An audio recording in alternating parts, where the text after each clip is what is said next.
پاکستان میں اس وقت جو بجلی کی کمی ہے جس کی وجہ سے پورے ملک میں لوڈ شیڈنگ ہو رہی ہے،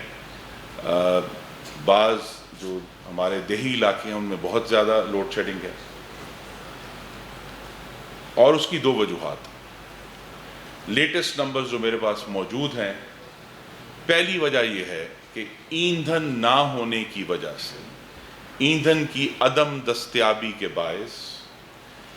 5739 میگا واٹ کی بجلی بنانے کی صلاحیت بند پڑی۔ میں دوبارہ دہرا دیتا ہوں کہ ایندھن کی عدم دستیابی کے باعث لیک آف فیول، جس میں RLNG سب سے زیادہ اس میں شامل ہے،